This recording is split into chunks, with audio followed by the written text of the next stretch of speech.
Baiklah, pembahasan pertama yaitu konsep dan urgensi Pancasila dalam arus sejarah bangsa Indonesia. Jadi, dalam konsep ini ada 3 periode. Yang pertama adalah periode pengumpulan Pancasila. BPUPKI merupakan cikal bakal terbentuknya Pancasila. Dr. Rajiman Widyadiningrat selaku Ketua BPUPKI mengajukan suatu masalah khususnya yang akan dibahas pada sidang tersebut. 3 orang pembicara yaitu Muhammad Yamin, Dr. Soepomo, dan Insinyur Soekarno. Pada tanggal 1 Juni 1945, di dalam sidang tersebut, Insinyur Soekarno berpidato secara lisan mengenai calon rumusan dasar negara Indonesia. Jadi nama Pancasila ini direkrut karena saran dari sahabat Insinyur Soekarno yang tidak disebutkan namanya. Jadi adapun yang kedua adalah periode perumusan Pancasila. Jadi hal terpenting yang mengemukakan dalam sidang BPUPKI kedua pada tanggal 10 sampai 16 Juli 1945 adalah disetujuinya naskah awal pembukaan hukum dasar yang kemudian dikenal dengan nama Piagam Jakarta atau Jakarta Charter. Jadi adapun isi dari Piagam Jakarta di sini yaitu yang pertama, ketuhanan dengan kewajiban menjalankan syariat bagi pemeluk-pemeluknya. Yang kedua, kemanusiaan yang adil dan beradab. Yang ketiga, persatuan Indonesia. Yang keempat, kerakyatan yang dipimpin oleh hikmat kebijaksanaan dalam permusyawaratan perwakilan. Dan yang kelima adalah keadilan sosial bagi seluruh rakyat Indonesia. Adapun yang ketiga adalah periode pengesahan Pancasila. Karena adanya kekosongan kekuasaan di Indonesia, akhirnya golongan muda mendesak Soekarno untuk memerdekakan Indonesia setelah peristiwa diculiknya Soekarno dan Muhammad Hatta. Akhirnya Soekarno menulis naskah proklamasi di rumah Laksamana Maida, dan keesokan harinya naskah tersebut dibacakan oleh Soekarno. Dan setelah dibacakannya proklamasi pada 17 Agustus 1945, dicetuslah atau dirumuskanlah suatu Pancasila yang isinya yaitu yang pertama, ketuhanan yang Maha Esa. Yang kedua, kemanusiaan yang adil dan beradab. Ketiga, persatuan Indonesia. Keempat, kerakyatan yang dipimpin oleh hikmat kebijaksanaan dalam permusyawaratan perwakilan. 5. Keadilan sosial bagi seluruh rakyat Indonesia. Selanjutnya, alasan diperlukannya Pancasila dalam kajian sejarah bangsa Indonesia. Yang pertama, Pancasila sebagai identitas bangsa Indonesia. Budaya dapat membentuk identitas suatu bangsa melalui proses inkulturasi dan akulturasi. Pancasila sebagai identitas bangsa Indonesia merupakan konsekuensi dari proses inkulturasi dan akulturasi tersebut. Yang kedua, Pancasila sebagai kepribadian bangsa Indonesia.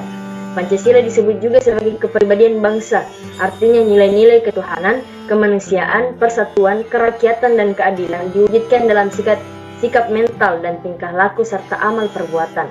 Yang ketiga, Pancasila sebagai pandangan hidup bangsa Indonesia, artinya nilai-nilai ketuhanan, kemanusiaan, persatuan, kerakyatan, dan keadilan diyakini kebenarannya, kebaikannya, keindahannya, dan kegunaannya oleh bangsa Indonesia dan menjadikannya sebagai pedoman bermasyarakat.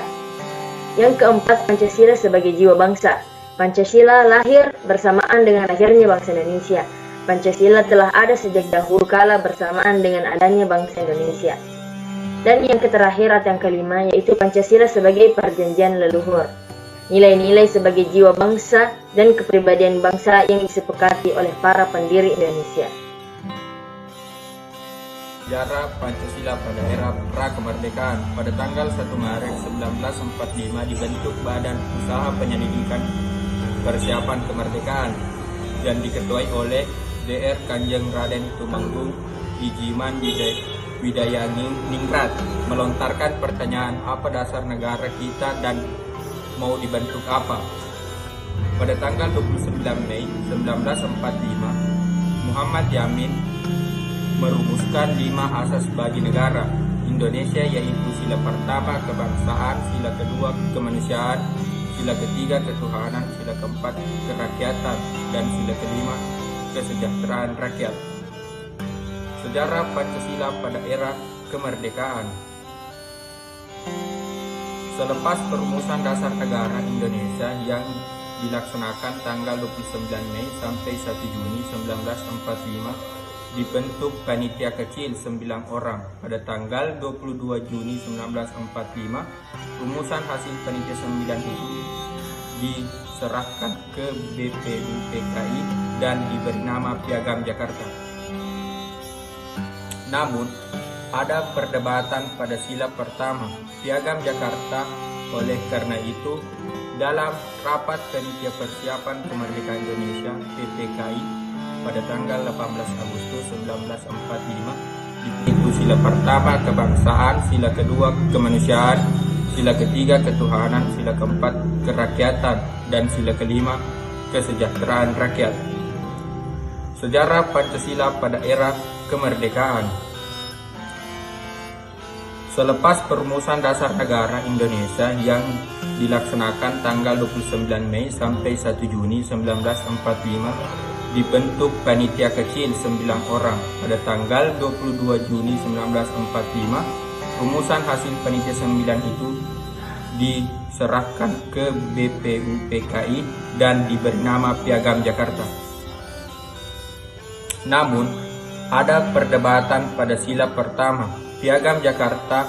Oleh karena itu, dalam rapat panitia persiapan kemerdekaan Indonesia (PPKI) pada tanggal 18 Agustus 1945, diputuskan untuk melakukan perubahan pada sila pertama dari yang ditulis dalam Piagam Jakarta, hingga kemudian rumusan Pancasila versi 18 Agustus 1945 itu menjadi yang dikenal saat ini. Baik, bismillahirrahmanirrahim. Assalamualaikum warahmatullahi wabarakatuh.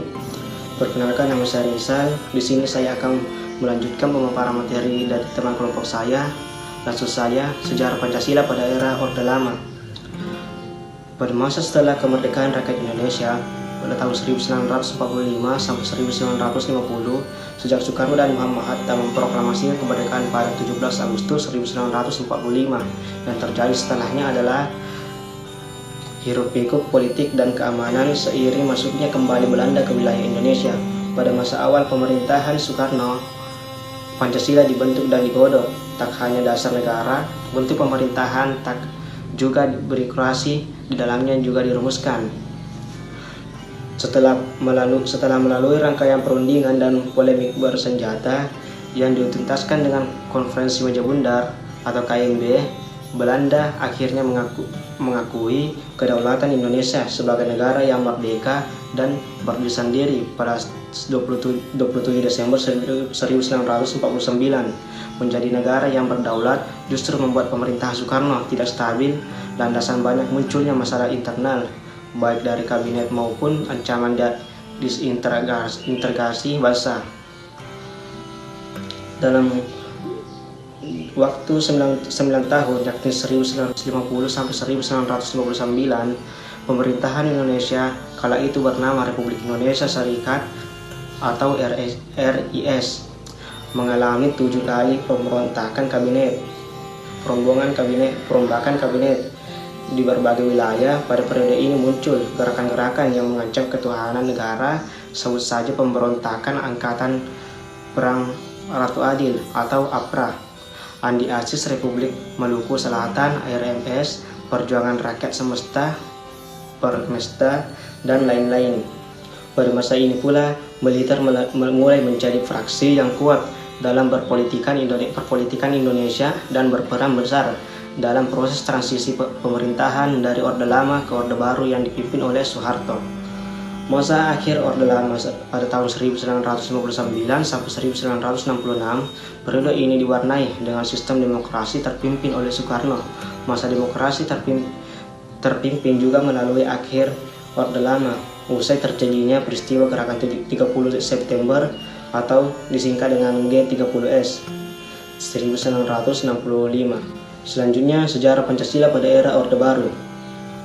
Pancasila sebagai dasar negara Indonesia juga diterapkan pada masa Orde Baru sejak 1966 sampai 1998 ketika Soeharto menjadi Presiden Rakyat Indonesia. Saya akan menjelaskan sebuah kesimpulannya, yaitu Pancasila merupakan nilai leluhur yang menjadi dasar negara Indonesia sekaligus menjadi pedoman hidup dan identitas diri bangsa Indonesia. yang mana kedudukan Pancasila sebagai dasar negara Indonesia yang telah ditegakkan oleh Instruksi Presiden Nomor 12 1968. Kedudukan Pancasila sebagai dasar negara Indonesia memiliki arti bahwa segala peraturan negara harus sesuai dengan, tidak boleh bertentangan dengan Pancasila. Pancasila terbentuk melalui proses sejarah yang panjang dan bertahap, melalui dari proses pengumpulan sila-sila Pancasila, proses perumusan Pancasila, hingga proses pengesahan Pancasila. Pancasila merupakan buah pikiran musyawarah dan Pancasila merupakan buah pikiran musyawarah dan mufakat yang dilakukan para tokoh penting pada masa perjuangan kemerdekaan yang dirumuskan melalui sidang BPUPKI pada tanggal 29 Mei 1 Juni 1945. Adapun alasan diperlukan Pancasila dalam kajian sejarah bangsa Indonesia adalah karena Pancasila merupakan identitas dan jiwa bangsa, serta mencerminkan kepribadian bangsa Indonesia yang merupakan pandangan hidup bangsa Indonesia, yang artinya semua nilai-nilai Pancasila tersebut dijadikan pedoman hidup yang melekat dalam kehidupan bermasyarakat, berbangsa, dan bernegara. Baik, itulah dari kesimpulan dari makalah kami. Terima kasih atas kesempatannya. Wassalamualaikum warahmatullahi wabarakatuh.